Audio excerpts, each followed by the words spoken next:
Buckle up, this could get bumpy.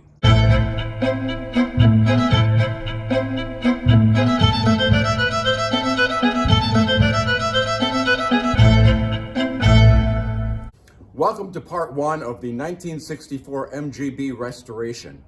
Before we get started, I thought I should take some time and explain to you my protocol. How am I going to go about doing this? You know, the other day I came to a revelation. It only takes 3 steps to restore a car. Step 1, take the car apart. Step 2, have the car painted. Step 3, put the car back together. How hard can this be? As you saw when I did the story of this car, I've taken a lot of parts off already. And what I do is when I take off the grille or the headlights, I restore the part that I took off, bag it, tag it, and put it away. Another example, when I disassemble this car, I'll take out the dashboard and all its components. I'll redo the gauges, redo the bezels, make sure all the switches are working, have it powder coated, store it away, so when the car is ready for assembly, the dashboard is ready to go. Let's take a look at some of the stuff we've done so far. The items on this table have all been sandblasted and powder coated. Here's the heater box. You can see here what the heater box looked like before. Being powder coated, it will never rust again. Here's the cover that goes over the batteries, and here's the frame for the radiator. Here's a few more items. These are the brackets that hold the front bumper, the spacers, the little chrome bolts. This is the emergency brake. These are the emergency brake components. A lot of stuff here. Here's another good example. This is a grommet that came out of the car. This is what it's going to be replaced with. This is a clamp, the way it came off the car. This is one that I reconditioned.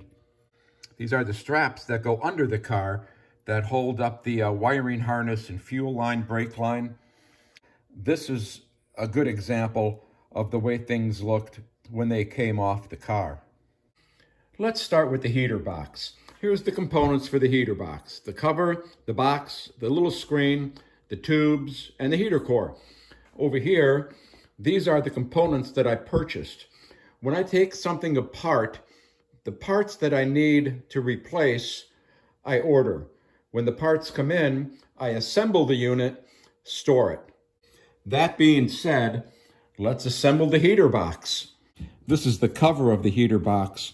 Right here is where the little bolts go in that hold the blower motor. And what they did, if I can get these out of here, or not, they put these little plugs in to keep the powder coating out of the threads. So we're going to take those out. We're just going to put the little bolts in, so when we need to install the heater motor, we know where the little bolts are. There you go. Still working on the heater cover. I cut these pieces of foam, and I'm going to put those around the edges of the heater cover. So when I put the heater cover on the box, I have an airtight seal, which will make a big difference because you don't want air seeping out of your heater box when you're trying to get it to the windshield.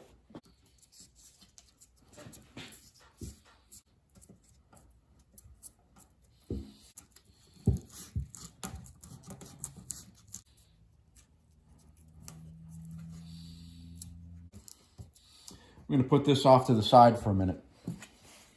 Okay, now we're going to put the heater core into the heater box. I have another piece of foam here that's going to go like this. I'm going to wrap it around the heater core and put the heater core into the box. There we go. I'm going to move this out of the way and go back to my cover. Here's my heater box cover. And here's 2 little grommets. Okay, those grommets go here and here. Got my little dish here, and I'm going to lube these up with my WD-40.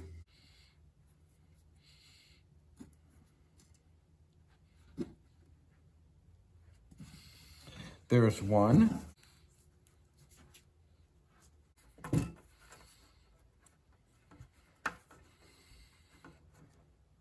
There's two. Alrighty. Now let's get back to the heater box. You have to get these over the water pipes.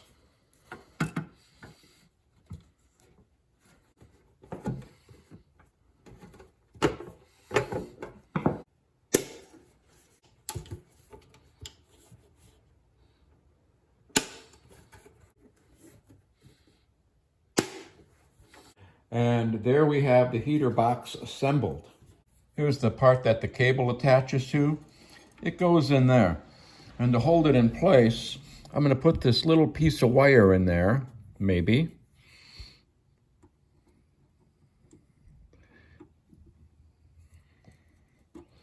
Like that. And then snug it up.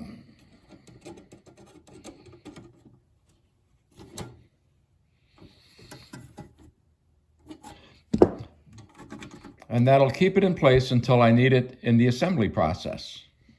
Almost done with this. Here is the seal between the heater box and the bulkhead. So that goes on there like that. And of course, this is going to be a real joy to put in when we're assembling the car. And then we've got these two tubes that would go in here.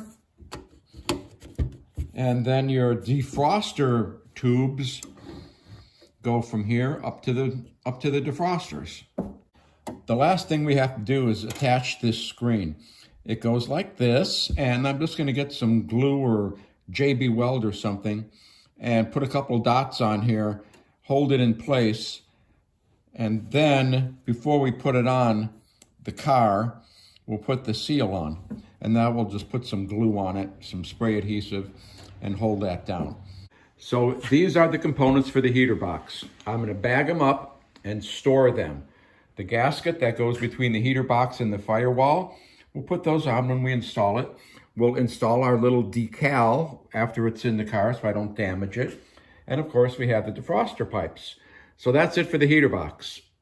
And here's the heater core all wrapped up, ready to go into storage. Next we have the heat shield. This looks ready to go on, but there is no insulation on the back of it. So we have to attach these, and we're going to use these little rivets, and I'm going to use a little washer. So here it is with the insulation in, and this is not that complicated. You put the rivets in there, you crush them. I put a little washer behind them just for a little extra, and that's how it looks like. That's what you'll see when it's on the car. So I'll do this side, and then we'll be ready to store this.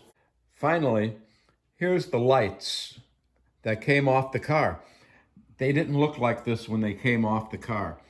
These have been reconditioned, and I will bag them up and store them.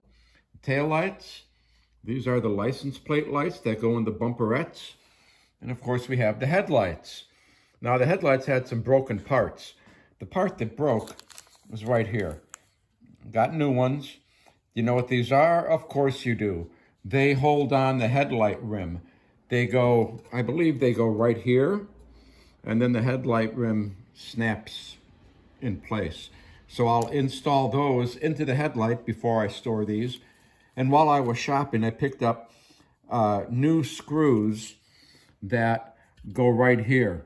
Now these don't look too bad, but they were rusty, and they're probably going to rust again. So for a few pennies, I'll just put new ones in. This is the directional parking light that came out of the car. I'm not going to try to bring this back. Okay, that's the way it came out. I'm going to replace it with a nice new one. For the cost of a new lamp, the amount of time it would take me to even try to bring this back, I just figured I'd get a new lamp. Well, that's as far as I've got so far. Next time we're going to do the transmission and the drive shaft. So be sure to subscribe to Robert's British Cars and keep up on the restoration of this 1964 MGB.